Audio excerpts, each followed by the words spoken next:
자, 이제 피고인 구속 제도를 좀 보도록 하겠습니다. 이제 우리가 앞에서 피의자 구속을 받고요. 피고인 구속을 보는데, 이제 요거는 두 개만 이제 구별만 좀 하시면 될 것 같습니다. 그래서 간단하게 보고 교재로 넘어가겠습니다.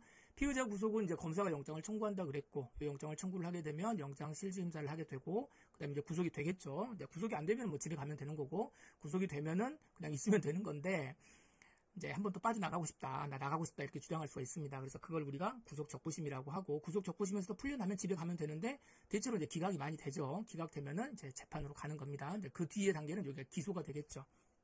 그런데 피고인 구속은 이제 어떤 거냐, 피고인이 됐다라고 하는 거는 이제 수소법원이 나오는 거고 기소 후잖아요. 그렇게 되면 가장 중요한 게 이제 당사자주의라 그랬잖아요. 당사자주의니까 검사가 청구를 할 수가 없다 그랬습니다. 그래서 청구에 의해서 강제수사를 할 수가 없다. 그래서 유명한 판례가 뭐였습니까? 그 수소법원 이회의 지방법원 판사에게 청구해가지고 받은 그 영장으로 얻어진 압수물은 증거로 사용할 수가 없다. 이 판례 매우 중요하다고 말씀드렸잖아요. 이제 그거하고 똑같습니다.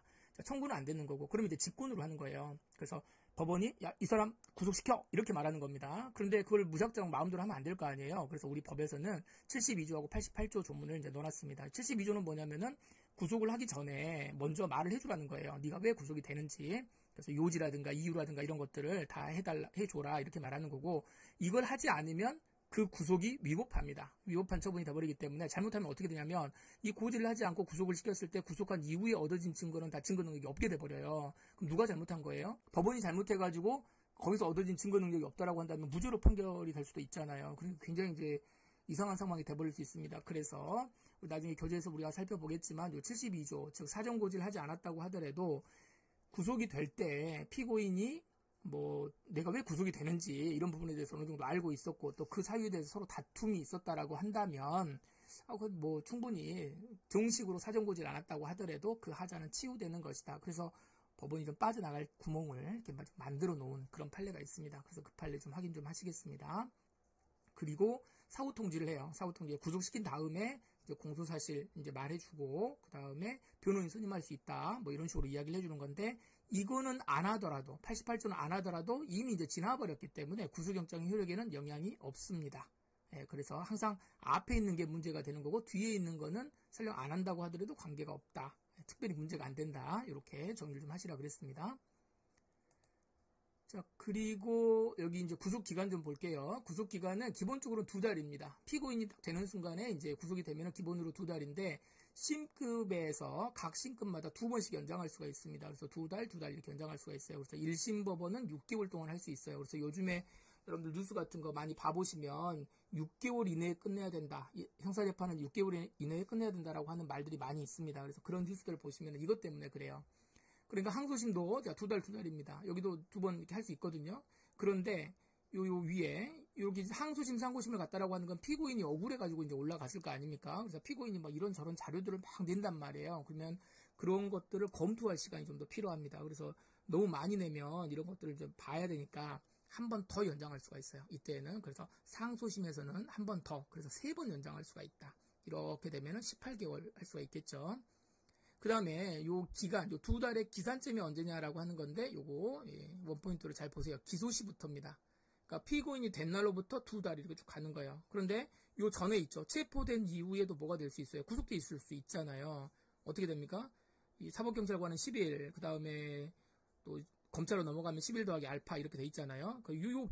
요 기간은 이제 일단 없던 걸로 하고, 수사 단계에서는 없던 걸로 하고, 이렇게 되면 요때부터 오늘부터 1일이다라고 이제 판사님이 법원에서 이제 말을 해주는 거예요. 그래서 오늘부터 하루, 옛날 거는 다 잊어버리고 옛날 A는 다 잊어버리고 자, 오늘부터 1일이야 이렇게 하고 가는 거다. 그래서 기소시부터다 이렇게 정리를 좀 해두시면 될 것 같습니다.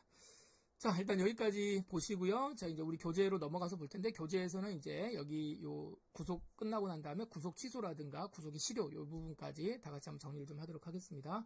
자, 이제 교재로 넘어가시죠. 피고인 구속입니다. 피고인 구속. 피의자 구속 갖고 이제 구별만 좀 하시면 된다 그랬어요. 자, 법원이니까 여기서 말하는 요 법원은 수소법원. 우리가 다 이제 공부했던 이야기들. 수소법원이고. 피고인이 죄를 범하였다고. 자, 이거 똑같죠. 피의자 보석하고 상당한 이유가 있고 70조 똑같습니다. 그래서 경우가 같다. 피고인 구속의 주체는 법원이에요. 검사의 청구를 요하지 않는다. 이거 굉장히 중요하다 그랬어요. 상소 기간 중에 자, 이 조문은 규칙 조문이긴 한데 객관식 지문에도 꽤 많이 나옵니다. 그래서 상소 기간 중에 요 구속과 관련된 이런 결정들 있잖아요. 구금 구속 이런 것들과 관련된 결정은 만약에 기록이 안 넘어오면, 예를 들어서 1심이 선고가 됐는데 항소를 했습니다. 그럼 이제 2심으로 가야 되니까 기록이 여기에 있다가 이렇게 넘어가야 되겠잖아요. 근데 아직 기록이 안 넘어와 있어요. 그럼 2심에서 기록이 없습니다.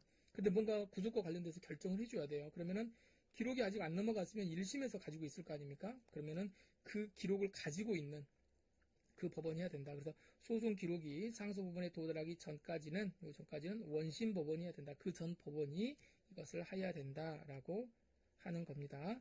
그래서 요 밑에 있는 규정은 또 마찬가지예요. 만약에 이거를 백한다, 다시 돌려보내는 경우 있잖아요. 돌려보내는 경우 이제 이송이나 환송이나 이런 거 할 때에도 아직 도달이 안 됐다라고 한다면 당연히 그 전에 있던 법원이 해야 된다. 이런 것들 뭐 당연히 이게 상식적으로 한번 정리를 해두시면 되겠습니다. 자, 그리고 이제 구속 사유 볼게요. 구속 사유 70조 조문 우리가 앞에서 봤죠. 이건 피의자 구속하고 똑같으니까 앞서 본 거니까 상당한 이유가 있어야 되고, 자, 그리고 주인 도염 이렇게 있고, 그 다음에 요거 고려해야 된다 고려사항 이런 것들 다. 그 다음에 50만 원 이하짜리 사건, 요 사건이 무슨 사건? 경미 사건이죠. 경미 사건은 함부로 구속시키지 말고, 요 경미 사건은 어떤 경우냐면 일정한 주거가 없는 때. 그래서 괜히 가가지고 뭐 집이 어딥니까? 이렇게 물어보는데 바람 따라 구름 따라 떠도는 사람입니다. 이렇게 말하면은 50만 원 이하짜리도 뭐 할 수 있다. 구속될 수 있으니까 장난치면 안 된다 그랬어요. 자, 72조 굉장히 중요하다 그랬습니다. 자, 피고인에 대해서 구속을 시킬 때에는 자, 요지, 이유, 자, 이거 나왔죠? 변명할 기회. 이거를 꼭 말을 먼저 해줘야 된다는 겁니다. 그래서 뭐 당연히 도망가게 되면은 그렇지는 않겠지만 반드시 뭐 해야 된다? 사전에 이걸 고지를 해야 된다. 근데 이거 안 하면 어떻게 할 거냐? 이거죠? 이 고지를 안 하고 그냥 무조건 구속을 시켜버리면 어떻게 될 거냐? 그럴 때 우리 판례는 뭐라 그러냐면 원칙적으로 위법하다. 왜냐하면 요 법원한테 그걸 하라 그랬잖아요. 법원한테. 그래서 법원에게 의무를 준 거란 말이죠. 근데 법원이 이 규정을 따르지 아니한 상태에서 영장을 그대로 발부를 했다라고 한다면 발부 결정 자체가 위법합니다. 발부 결정이 위법하니까 그것으로 인해 가지고 구속돼 가지고 얻어진 증거도 다 위수중이 되겠죠. 그런데 이 경우에는 밑에 보시면 약간 좀 빠져나갈 구멍을 좀 둬요. 충분한 소명과 공방이 이루어지고 피고인에게 변명할 기회도 주고 이렇게 했다라고 한다면 어떻게 된다? 이거는 위법이 치유된다는 거예요. 그래서 그러한 경우가 아니라면 치유된다고 해석해서는 아니 된다. 이렇게 돼 있잖아요. 그럼 말을 바꾸면은 이런 어떤 충분한 소명의 기회가 다 있었다라고 한다면 어떻게 된다? 당연히 치유가 된다라고 해서 이제 뭐 그냥 무작정 구속하는 경우가 실무에서 얼마나 있겠습니까? 뭐 왜 구속하는지 대충 뭐 정식적으로 말하지 않는다고 하더라도 다 알고 있을 거니까 이 정도면은 뭐 내가 설령 말하지 않았다고 하더라도 정식적으로 말하지 않았다고 하더라도 치유되는 거야. 뭐 이런 판결이 나오겠죠. 그래서 아무튼 이거는 아주 리딩 판례입니다. 잘 보시고요. 자, 72조를 고지할 때 이거 고지를 어떻게 해야 되는 거냐? 합의부원으로 하여금 합의부원이니까 수명법관이겠네요. 수명법관에게 이거를 이제 이행하게 할 수 있고, 야, 네가 말해 이렇게 말할 수도 있는 거고, 최근에 나오는 조문들입니다. 이런 것들 피고인이 출석하기 어려운 특별한 사정이 있다고 하면 요런 것들을 통해서 중계 방송 해가지고 이렇게 해가지고 절차를 진행할 수도 있다 이렇게 되어 있습니다. 당연히 뭐 이제 이건 절차적인 거죠. 피고인 소환할 때는 소환장을 보내야 되는 것이고, 구인 구금할 때에는 구속영장, 구인 구금을 합쳐가지고 구속이라고 한다고 했으니까 이렇게 됩니다. 자, 구속영장의 방식. 영장이기 때문에 당연히 뭘로 했냐면 서명 날인해야 돼요. 서명 날인, 기명 날인 아니고 서명 날인해야 된다. 그리고 나머지는 한번 보시면 될 것 같습니다. 자, 영장을 집행할 때 구속영장은 검사가 이제 지휘하는 거죠. 그리고 집행은 이제 경찰 관리가, 사법경찰 관리가. 검사는 뭐 이제 뭐 검사는 이게 이 피고인들 제한 못할 거 아니에요. 오히려 1대1로 이렇게 맞짱 뜨면 검사는 아마 한 대 맞을 수도 있어요. 그러니까 이제 제대로 훈련이 되어 있는, 체포하는데 훈련이 되어 있는 경찰 관리한테 이걸 좀 맡기죠. 이게 몸 쓰는 거는 약간 이제 이쪽으로 가는 겁니다. 급속을 요하면은 이제 뭐 재판장이나 이런 사람들이 집행을 지휘할 수도 있다. 뭐 이런 것들 한번 읽어보시고, 뭐 이 항도 마찬가지입니다. 자, 구속영장을 여러 통을 작성할 수가 있죠. 여러 군데 어디 있을지 모르니까. 그래서 여러 사람에게 교부할 수가 있고, 영장이 또 여러 경우가 있다. 뭐 7장을 발부했다. 그러면 7장을 발부했다라고 하는 거를 이제 뭐 적어줘라 이런 뜻이고요. 그 다음에 관할구역 밖에서 영장을 집행지휘할 수 있는 거냐. 예를 들어서 서울지검에서, 서울중앙지검인데 이 사람이 부산에서 이제 범인이 있을 수 있잖아요. 그래서 가면은 이쪽에서도 집행을 할 수 있다라고 하는 것이고, 직접 안 가더라도 어떻게 합니까? 부산경찰한테, 야, 너희들이 좀 잡아줘. 강남에서 살인사건인데 지금 해운대에 있어. 그러니까 거기가 잡아줘. 뭐 이렇게 할 수 있다는 겁니다. 당연한 이야기. 이렇게 보시고. 자, 이제 87조. 구속되고 나면, 요거 우리 봤었죠. 이것도. 구속이 되고 나면은 당연히, 자, 어떻게 왜 구속이 되는지를 좀 말을 해주라고 그랬죠. 자, 구속되고 난 다음에 너 변호인 선임할 수 있는 권리가 있다. 이런 것들 다 말을 해주라고 그랬습니다. 그래서 변호인이 있으면은 그 변호인한테 꼭 말을 해주고, 변호인이 없으면은 변호인 선임권자 중에서 피고인이 지정한 자. 그러니까 피고인이 지정한 자니까 이런 거 장난치면 안 돼요. 이제 검사가 지정한 자. 이런 게 아니고 피고인이 지정한 자. 그래서 법정에서 여러분 구속될 때도요. 예를 들어 불구속 재판으로 재판받고 있다가 판사님이 이제 법원에서 너 이제 구속시켜야 될 것 같아. 그럼 구속되잖아요. 그러면 꼭 물어봅니다. 당신 지금 구속되는데 누구한테 이거 말해줄까요? 그러면 이제 엄마한테 말할까요? 뭐 동생한테 말할까요? 이런 것들을 말을 꼭 해주도록 되어 있어요. 그래서 그런 것들이 있다라고 하는 사실을 알려줘야 되고요. 자, 그리고 나서 구속을 하게 되면 88조, 여기 있었죠. 72조 88조니까 구속을 하고 나면 네가 왜 구속이 됐는지 공소사실 요지와 변호인을 선임할 수 있다는 것을 꼭 알려줘야 된다. 근데 만약 이걸 안 하면 어떻게 될까요? 이거 안 한다고 그래서 구속영장 집행이 이게 위법이 되는 거냐? 아니에요. 이게 사후 처리니까 여기에는 영향을 미치지 않는다 그랬습니다. 그래서 이는 사후 청문 절차에 관한 규정이다. 따라서 이를 위반했다고 해서 영장 효력하고는 아무런 관련이 없다. 뒤에 거는 이제 앞에 거에 영향을 주지 않는다. 뭐 이런 식으로 큰 틀에서 보시면 되겠습니다. 자, 구속기간 받습니다. 구속기간 자, 2달 한다 그랬죠. 신급마다 2개월 단위로 2번 이렇게 하고요. 그 다음에 상소심에서는 피고인 또는 변호인이 신청한다. 그래서 요거는 이제 검사 신청이 아니라 그랬어요. 검사 신청이 아니고 피고인 쪽에서 신청을 해가지고 사유가 너무 많으면 요건 3번, 한 번 더 할 수 있다. 그래서 결국은 18개월이 된다고 하는 것이고, 그 다음에 여기 사망을 보면 22조 이렇게 돼 있죠. 이런 절차들이 지금 여기 제가 밑에다가 이제 넣어놨는데, 피고인 구속할 때 이런 경우에는 재판이 열리지가 않습니다. 재판이 안 열려요. 재판이 안 열리는데 그러면은 구속기간은 하염없이 지나가면 안 될 거 아니에요. 그래서 이 기간은 산입하지 않는다. 보시고, 그 다음 1심 구속기간의 기산점은 언제다? 공소제기시다. 그래서 앞에서 체포시가 아니라는 거예요. 체포시 아니다. 공소제기시. 즉 피고인이 됐을 때 붙어서 앞에 거는 모두 다 없애버리고 어떻게 한다? 오늘부터 새로 리스타트 해가지고 이제 오늘부터 새로 해서 오늘부터 1일이다 이렇게 하는 거예요. 자, 이제 구속이 끝났고요. 구속이 이제 집행 정지가 되는 경우가 있고, 그 다음에 구속이 실효가 있는데, 이거 잠깐 보도록 하겠습니다. 구속 집행 정지는 이제 보석하고 비슷하다 그랬잖아요. 보석. 효력은 그대로 있는데, 효력에는 그대로 있는데, 구속이 집행만 정지되는 것이다. 같다. 그런데 이제 보석하고의 차이점은 뭐라고 그랬습니까? 구속 집행 정지는 제가 여기다가 휠체어, 저도 이제 그림을 못 그리니까 여기다 휠체어 그리라고 그랬죠. 이제 5번은 아니다. 신청이 아니라고, 이건 우리 수업 시간에 한번 봤습니다. 자, 검사 의견 물어야 되고요. 자, 이거는 검사 의견 묻는 건 별로 중요한 건 아니고, 즉시항고가 허용되지 않는다는 거예요. 구속집행정지 결정에 대해서 즉시항고는 허용되지 않습니다. 다만, 뭐는 돼요? 보통항고는 가능하다. 항고 이야기는 아주 그냥 입이 마르고 닳도록 계속 지금 이야기했어요. 그 정도까지는 아니지만, 우리가 개강하고 한 3번 정도 제가 이야기를 한 것 같은데, 그렇죠. 그래서 판결 전 소송 절차, 원칙적으로는 항고는 가능하지만 법원의 결정에 대해서 가능하지만 판결 전 소송 절차는 안 된다 그랬죠. 안 되지만 그럼에도 불구하고 다시 예외가 있는 게 구금과 관련돼 가지고 그다음에 보석, 압수, 그다음에 감정 유치와 관련돼 가지고는 뭐 할 수 있다? 보통 항고 할 수 있다 그랬습니다. 그래서 여기 이것도 이제 구금과 관련된 것이기 때문에 보통 항고는 가능하다. 엄청 중요하다. 자, 그리고요, 이제 구속의 실효를 보겠습니다. 뭐, 어려운 말은 아니고, 구속의 실효, 그러면 효력이 상실된다, 그 뜻이죠. 효력이 상실된다. 뭐, 어떨 때 구속이 실효가 되는가? 자, 첫 번째는 이제 구속이 취소가 되는 경우입니다. 구속 취소. 조문 그대로 보면 별거 없어요. 자, 구속의 사유가 없어졌어요. 구속을 했는데 사유가 없어졌거나, 구속 사유가 소멸되면 당연히 어떻게 해야 되겠습니까? 풀어줘야죠. 그래서 구속이 취소가 되는 겁니다.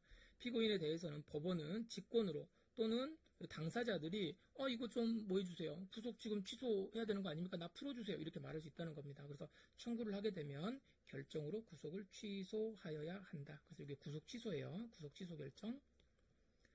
자, 그리고 요거 한 거 보죠. 구속을 취소하는 결정. 구속 취소하게 되면 검사는 뭐를 해요? 즉시 항고를 할 수 있다. 그러니까 여러분 생각해 보시면 검사가 구속을 시켰을 거 아닙니까?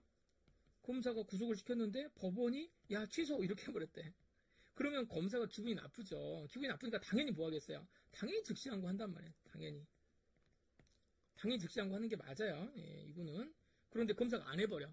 안 해버리면 요건 좀 문제가 좀 있죠. 풀어주는데 자기도 검사도 마치 풀어주고 싶었던 마음이 있었는데 차마 우리가 못 풀어주고 법원이 그냥 뭐 해주는 거예요.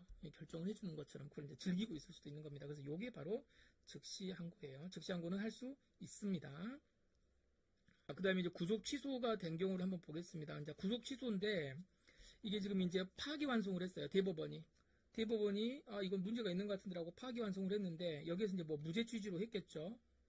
넘겨줬는데 여기서 재판을 하게 되면 요 무죄 취지를 이제 받아들여 줘야 돼요. 그런데 만약에 여기 뭐 징역 1년이라고 돼 있는데 만약에 요 피고인이 여기서 이렇게 쭉 왔습니다. 그래가지고 여기가 예를 들어서 1년 다 살았어요.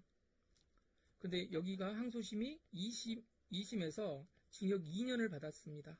그런데 2심에 이렇게 갔더니 여기에서 1년은 맞는 것 같은데 나머지 요 1년형은 요건 아닌 것 같아 라고 하면서 일부를 파기해버렸어요.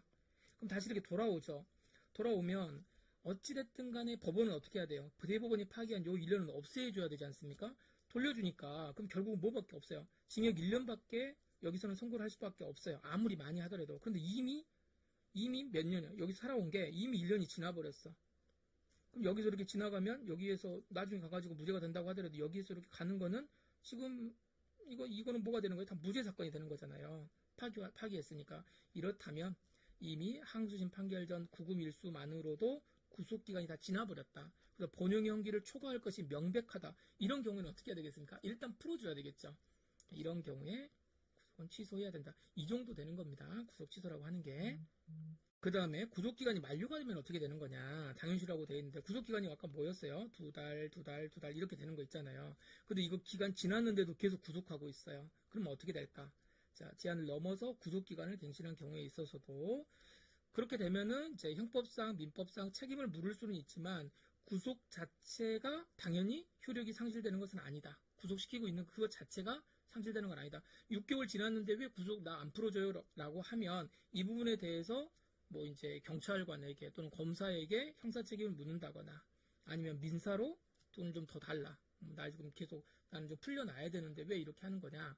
이렇게 할 수는 있지만 그렇다고 해서 기간이 만료됐다고 해서 당연히 뭐가 되는 거다. 실효되는 것이라고 볼 수는 없다라고 하는 게 이제 우리 판례입니다. 자, 무죄, 이거 보세요. 무죄가 되거나요. 면소 결정이 나거나 형이 면제되거나 선고유예, 집행유예. 이거는 자 유예되니까 이렇게 되는 거죠. 그 다음에 공소기각, 판결 결정 이렇게 하는 거. 그 다음에 벌금이나 과료. 이건 이제 돈 내면 되는 거죠.